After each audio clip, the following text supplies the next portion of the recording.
5ویں پارے کا آغاز ہے. 5ویں پارے کو والمحصنات کہتے ہیں.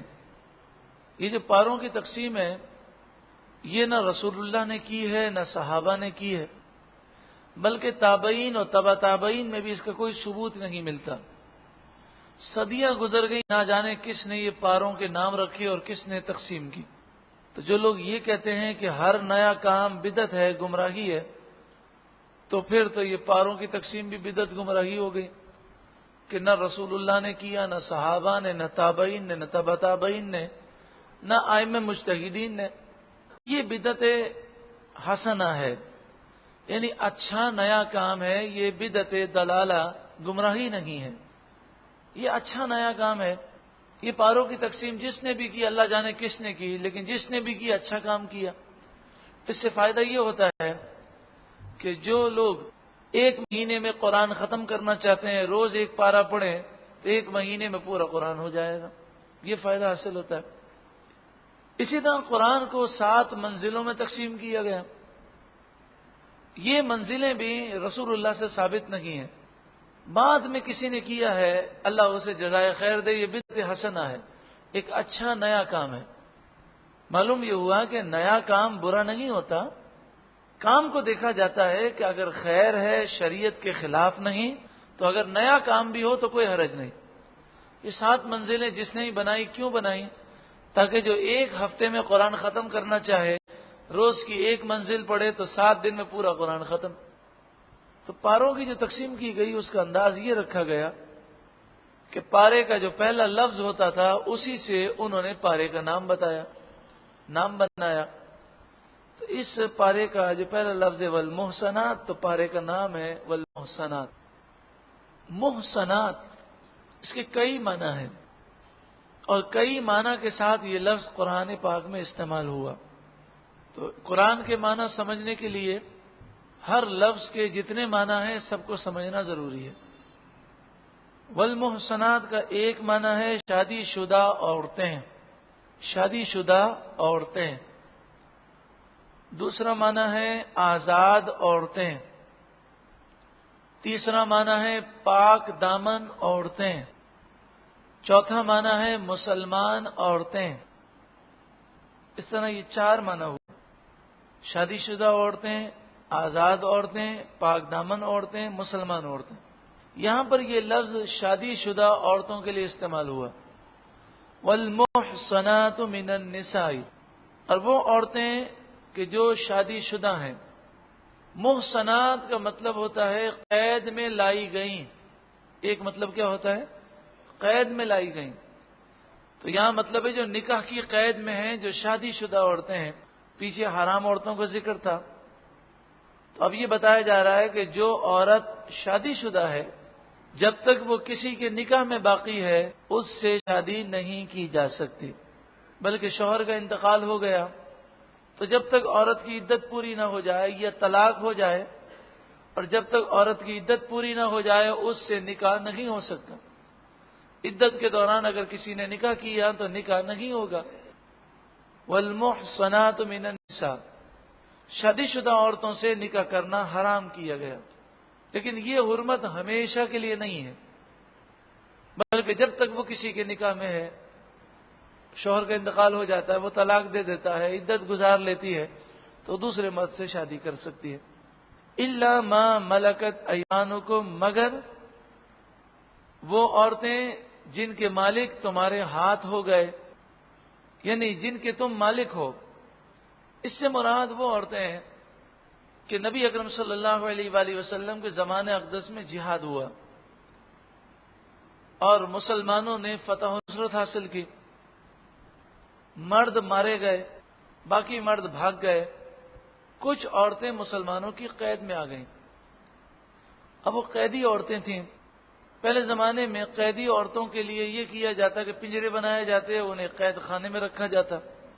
ایک سیدھی سی بات ہے کہ اگر مجرموں کو یا قیدیوں کو قید خانے میں رکھا جائے تو اس صورت میں ان کا تحفظ کرنا، انہیں کھانا دینا ایک مشکل امر ہے، کیونکہ ہزاروں قیدیوں کو کھانا دینا، لباس دینا یہ گورنمنٹ کے لیے مشکل کام ہے. تو اسلام نے اس کا طریقہ اچھا یہ نکالا کہ قیدیوں کو لوگوں کے گھروں میں تقسیم کر دیا جائے، ہر گھر میں ایک ایک قیدی دے دیا جائے۔ اب جہاں گھر کے 6 افراد کھانا کھاتے ہیں، اگر ایک فرد کا اضافہ ہو جائے تو 6 میں ایک 7 شامل ہو سکتا ہے، گھر پر کوئی بوجھ بھی نہیں ہوتا۔ اتنا کھانا تو انسان زائد پکاتا ہی ہے، گھر بھی موجود ہے، ایک فرد کا اضافہ ہو گیا، وہ رہ سکتے ہیں۔ اب مسئلہ یہ تھا کہ اگر وہ عورت ہے اور وہ گھر میں رہتی ہے تو جس طرح مرد کے اندر نکاح کی خواہش ہوتی ہے اس طرح عورتوں میں بھی ہے، اور خاص طور پر کافر عورتوں میں زیادہ ہوتی ہے۔ تو اگر ان کی اس خواہش کو پورا کرنے کا کوئی ذریعہ نہ ہوتا تو پھر معاشرے کے اندر، مسلم معاشرے کے اندر یہ عورتیں بے حیائی پھیلا دیتی۔ تو اس لیے شریعت نے یہ مردوں کو حکم دیا کہ جو کنیز ہیں، یعنی وہ مسلمان مرد کے جس کی قید میں کافر عورت آ گئی، وہ کنیز بن کے رہتی ہے، تو اسے حکم تو یہ ہے کہ جیسا خود کھاتے ہو ویسا کھاؤ، ویسا اسے کھلاؤ، جیسا خود پہنتے ہو ویسا پہناؤ۔ لیکن ساتھ میں یہ بھی حکم ہے کہ وہ بے حیائی کی طرف نہ جائے، تو اس کی جو خواہش ہے وہ بھی پوری کرو، یعنی اس سے صحبت بھی کرو۔ تو ہوا یہ کہ صحابہ کرام علیہم رضوان نے ان کنیزوں کو یہ دیکھا کہ ان کے اندر اس چیز کی خواہش پائی جاتی ہے، اور اگر ان کی خواہش پوری نہ کی گئی تو یہ معاشرے کے اندر بے حیائی کو اور زنا کو عام کر دیں گے۔ پھر انہیں یہ خیال ہوا کہ یہ تو شادی شدہ عورتیں ہیں، تو اس پر یہ آیت کریمہ نازل ہوئی کہ شادی شدہ عورت سے نہ نکاح ہو سکتا ہے، نہ شادی شدہ کنیز سے صحبت کی جا سکتی ہے، الا ما ملکت ایمانکم، مگر کافر جو ہیں وہ دارالحرب میں ہیں، ان کے شوہر، اور یہ عورتیں دارالاسلام میں آ گئیں تو اب ان کے شوہر سے ان کا نکاح باقی نہ رہا، یہ تمہاری کنیز ہیں، ان سے تم صحبت کر سکتے ہو۔ لیکن فی زمانہ پوری دنیا میں کہیں بھی کنیز کا وجود نہیں ہے۔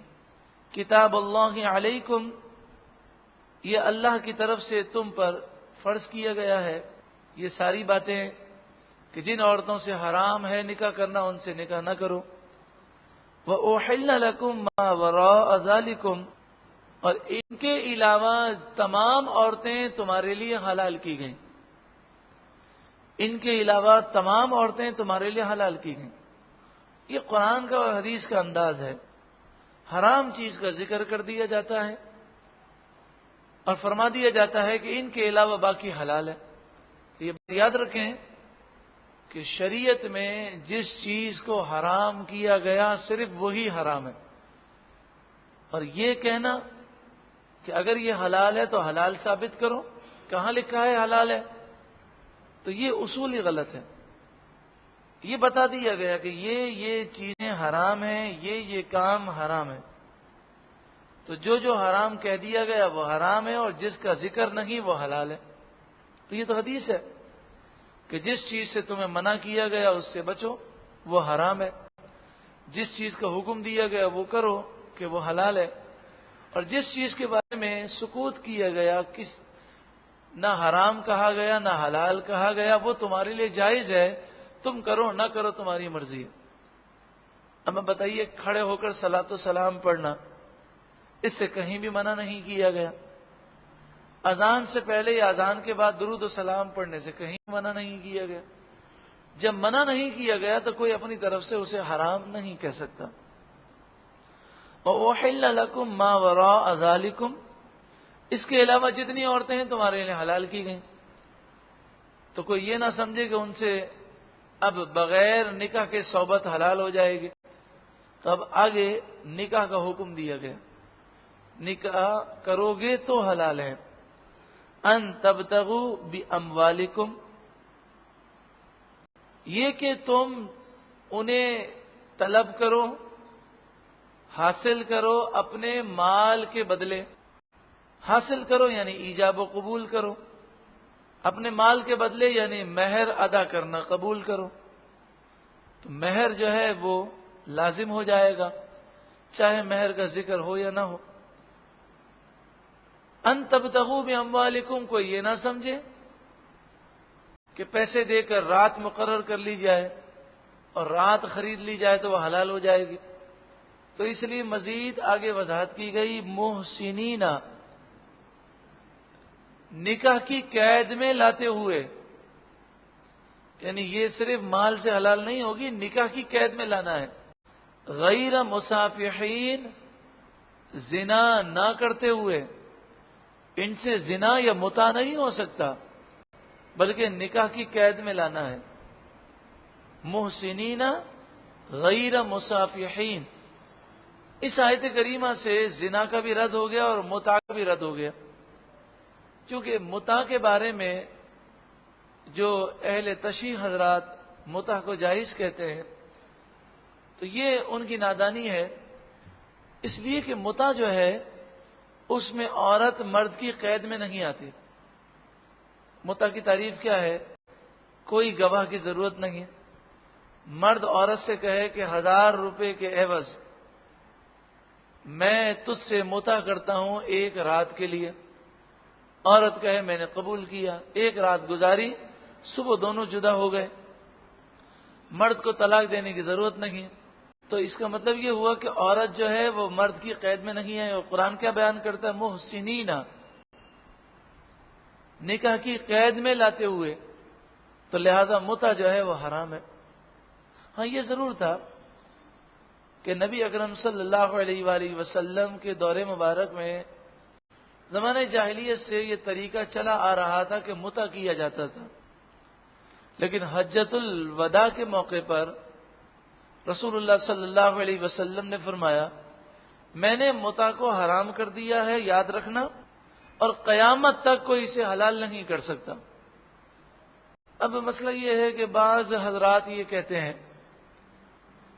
کہ فی زمانہ شادی کرنا بہت مشکل ہو گیا، زنا بہت عام ہو گیا، تو لوگوں کو حرام سے بچانے کے لیے متع کے جواز کی کوئی صورت نکالنی چاہیے. اور عرب میں لوگوں نے مسیار کے نام سے متع کی ایک ایڈوانس شکل پیدا کی، مسیار کے نام سے وقتی نکاح کرتے ہیں.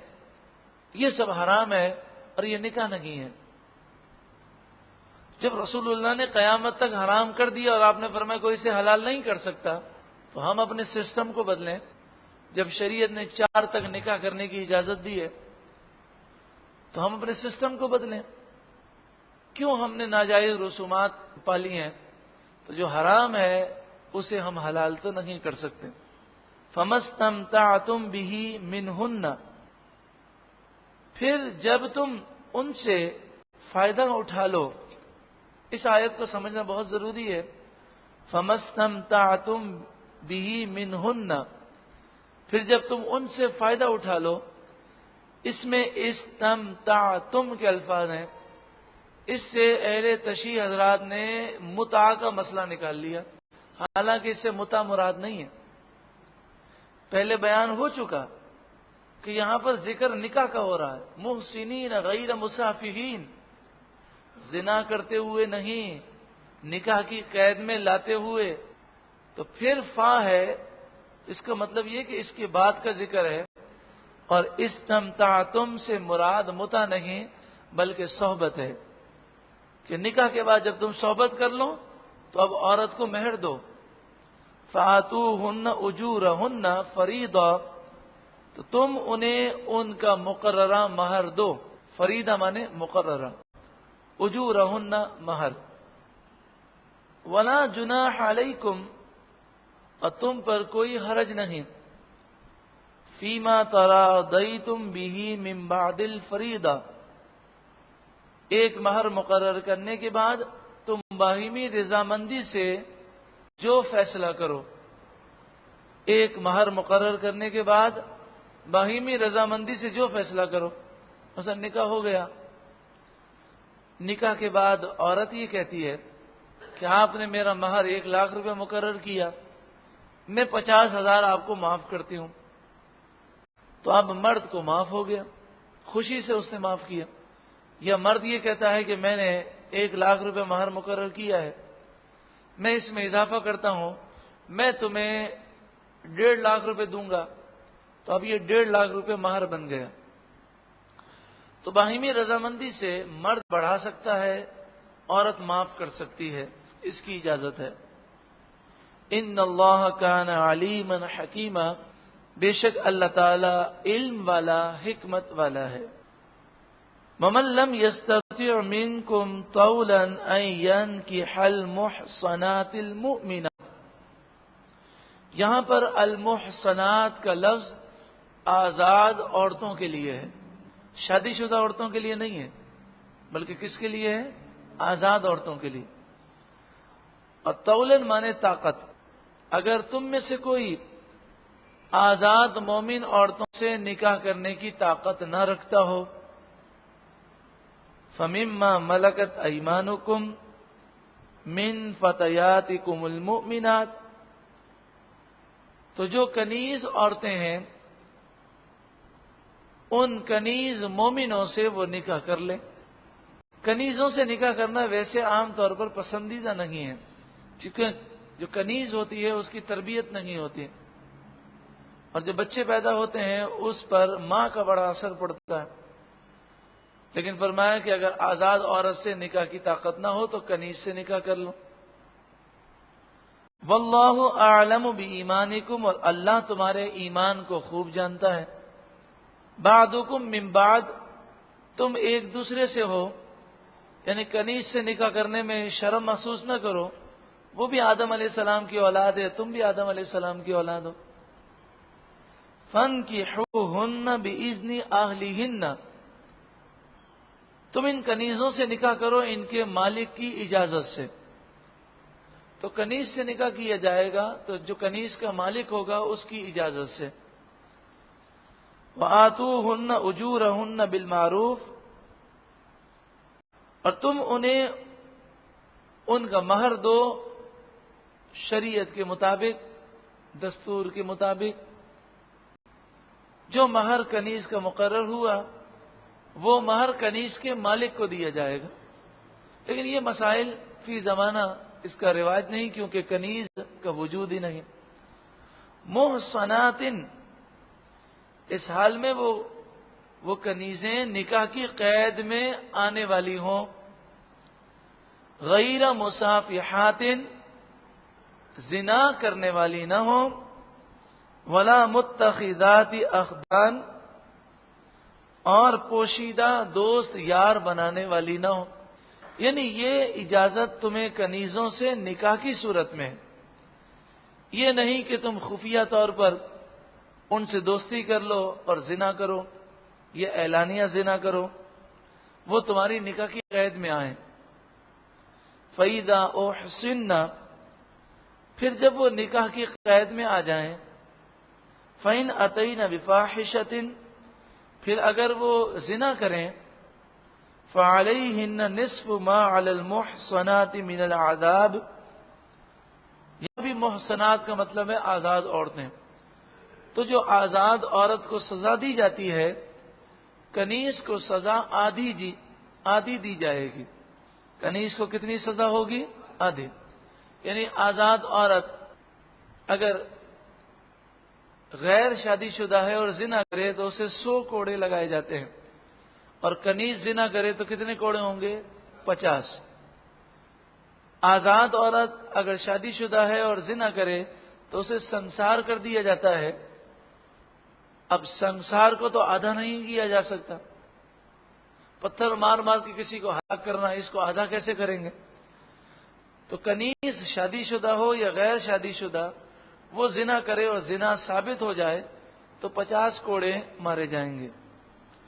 عام آدمی نہیں مار سکتا، حاکم اسلام، قاضی اسلام کے فیصلے کے بعد وہ 50 کوڑے مارے گا۔ ذالک لمن خشی العنت منکم، یہ اس کے لیے ہے جو زنا کرنے سے ڈرے، خشیہ ڈر محسوس کرے، العنت زنا سے، منکم تم میں سے۔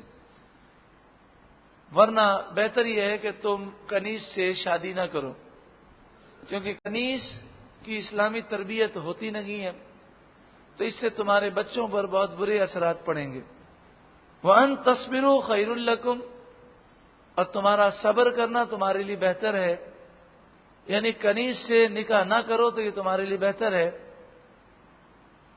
فی زمانہ کنیزیں تو نہیں، لیکن بعض لوگ مجبور ہو کر ایسی ویسی عورت سے نکاح کر لیتے ہیں، تو انہیں بھی سوچنا چاہیے کہ نکاح جو ہے اس میں صرف یہ 2 دن کی کہانی نہیں، بلکہ جو اولاد ہے وہ اولاد اگر باپ کی فرما بردار ہے اور اگر اولاد نیک صالح ہے تو سب سے زیادہ اثر اولاد پر ماں کا پڑتا ہے۔ تو اس لیے انسان سوچے کہ وہ اپنے بچوں کی ماں کسے بنا رہا ہے، تو بچوں کی ماں اسے بنائے کہ چاہے وہ شکل اس کی چاہے اچھی نہ ہو، چاہے وہ مالدار نہ ہو، چاہے وہ بہت بڑا جہیز لے کر نہ آنے والی ہو، لیکن کوشش یہ کرے کہ وہ اپنے بچوں کی ماں ایسی ڈھونڈے کہ جس کی گود میں بچے اللہ کے ولی بن جائیں، جو بچوں کی صحیح اسلامی تربیت کرے۔ وَأَن تَصْبِرُوا خَيْرٌ لَكُمْ، اور تمہارا صبر کرنا تمہارے لیے بہتر ہے۔ وَاللَّهُ غَفُورٌ رَحِيمٌ، اور اللہ بخشنے والا مہربان ہے۔ اللہ رب العالمین نور قرآن سے ہم سب کے قلوب کو روشن و منور فرمائے۔